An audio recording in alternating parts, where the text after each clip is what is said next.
Hello friends. ఈ particular shot అనేది నా ప్రీవియస్ షాట్‌కి కంటిన్యూషన్ అని చెప్పుకోవచ్చు. సో, బేసిక్‌గా ఏంటంటే నేను చెప్పాను. మీరు ఆ షాట్ చూడకపోయుంటే ఇప్పుడే పాజ్ చేసి ప్రీవియస్ షాట్ చూడండి. Okay. So, different different companies different different frontier models innovation చేయడానికి ఆర్ ఆర్&డి చేయడానికి ఇప్పటి నుండే స్టార్ట్ చేయాలని చెప్పాననమాట. సో, మేజర్‌గా డబ్బులున్న కంపెనీ అది ఏదన్నా కావచ్చు. Indian company especially TCS, tech Mahindra, Wipro, Infosys and so on HCL ఇలాంటివన్నీ. ఒక్కొక్క కంపెనీ, ఒక్కొక్క అప్లికేషన్ మీద ఫోకస్ పెట్టినా సరిపోతుందని నా ఒపీనియన్. ఎందుకంటే, మనకిప్పటిదాకా మన ఇండియన్ వెర్షన్ టిక్‌టాక్ లేదు. మన ఇండియన్ వెర్షన్ యూట్యూబ్ లేదు. వాట్సాప్ లేదు. ఇప్పుడు అరట్టై ఇలాంటివొచ్చాయి. బట్ అవి సరిపోదు. ఇంకా ఇంకా కావాలనమాట. మన ఇండియన్ యూజ్ కేస్‌ని, మన ఇండియన్ కన్స్యూమర్స్‌ని మెయింటైన్ చేయగలిగే సత్తా ఆర్ కెపాసిటీ ఈ కంపెనీస్ దగ్గర బాగా డబ్బులున్నాయి కాబట్టి వీళ్ళు చేయొచ్చు అనుకుంటున్నాం. బట్ ఇప్పటిదాకా వీళ్ళు ఎంతసేపు సర్వీస్ ప్రొవైడ్ చేయడం అనే పర్టిక్యులర్ దీనిలోనే ఉండిపోయారు. అది మనందరికీ తెలుసు. బట్ ఇది మారాలి.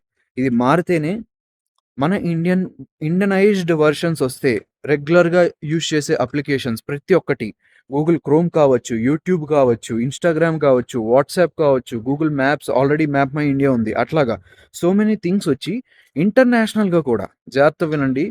చైనా వాడు ఫస్ట్ వాడి చైనీస్ నీడ్స్‌ని ఫుల్‌ఫిల్ చేసుకున్నాడు. Using different different applications like Alibaba pay, Alipay okay. So on. దాని తర్వాత ఇంటర్నేషనల్ సెన్సేషన్స్‌ని వాడు క్రియేట్ చేయగలిగాడు. Like TikTok, PUBG or BGMI. Okay. ఇవన్నీ international world wide super hit అయ్యాయి. దానివల్ల ఈ కంపెనీస్ ఏవైతే ఉన్నాయో నార్మల్ చైనీస్ ఎంఎన్‌సీస్‌గా ఉన్నవి చైనాలో ఫాంగ్ ఆర్ మ్యాంగ్ లెవెల్‌కి రీచ్ అయిపోయాయన్నమాట. దానిలో రిసర్చ్ అండ్ డెవలప్‌మెంట్ అదే విధంగా ఉంది. పేమెంట్ అలాగే ఉంది. అంటే ఒక పర్టిక్యులర్ ఎంప్లాయీకి పేమెంట్ అలాగే ఉంది. కాంపిటీషన్ కూడా అలాగే ఉంది. ఈ కంపెనీల్లోకి వెళ్ళాలనుకునే పీపుల్‌కి అంటే ఫ్రెషర్స్‌కని చెప్పుకోవచ్చు ఆర్ ఎక్స్‌పీరియన్స్‌డ్ ఫోక్స్‌కని చెప్పుకోవచ్చు. ఓకే. ఈ రకంగా ఫస్ట్ మన ఇండియన్ నీడ్స్‌ని ఫుల్‌ఫిల్ చేసి దాని తర్వాత గ్లోబల్ లెవెల్‌లో ఏదన్నా యూజ్ కేస్‌ని డెవలప్ చేయొచ్చా? ఆర్ ఏదన్నా ప్రాబ్లమ్ ఉంటే ఆ ప్రాబ్లమ్‌ని సాల్వ్ చేయొచ్చా?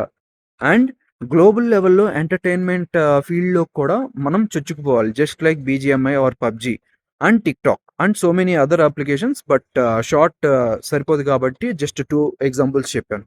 ఓకేనా? సో ఇది ఫ్రెండ్స్. Thanks for watching.